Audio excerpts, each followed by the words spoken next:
সামনে ফিরে আসবে। আবার বাংলাদেশে নতুন করে লক্ষণ সেনের পালিয়ে যাওয়ার ইতিহাস রচিত হবে। অতএব যারা যে আধিপত্যবাদী শক্তি বাংলাদেশের দিকে শকুনের মতো করে তাকাচ্ছেন, আমরা আপনাদেরকে মনে করিয়ে দিতে চাই, আপনারাই প্রথম শকুন ছিলেন না। বাংলার জনগণ দশকের পর দশক, শতকের পর শতক হাজারো শকুনের রক্তচক্ষু ব্যাখ্যা করে, রক্ত দিয়ে আজাদির লড়াই করে এই বাংলার ইতিহাস গড়েছে।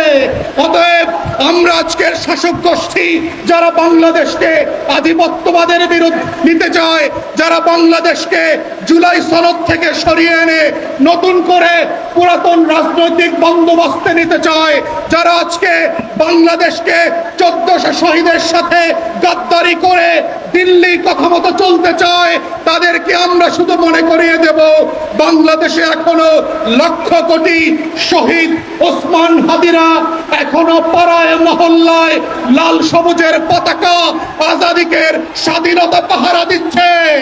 এই আজাদির স্বাধীনতা পাহারাদারি থেকে এদেশের কোটি কোটি যুবক বৃষ্টি উপেক্ষা করে, বুলেট উপেক্ষা করে, রক্ত উপেক্ষা করে পাহারা দেবে।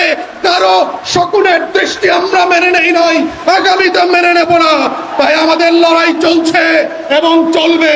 যারা সীমান্তে অস্থিরতা তৈরি করতে চাচ্ছেন, যারা গভীর রাতে পুশিন করতে চাচ্ছেন, যারা শুভেন্দু অধিকারী, হেমন্ত আর অমিত শাহের চোখ দিয়ে বাংলাদেশকে দেখেন, চশমাটা বদলে আবু সাইদ মুগ্ধের চোখ দিয়ে বাংলাদেশকে দেখেন, বাংলাদেশ আওয়ামী যুগে আর ফেরত যাবে না, শেখ হাসিনা আর ফেরত আসবে না।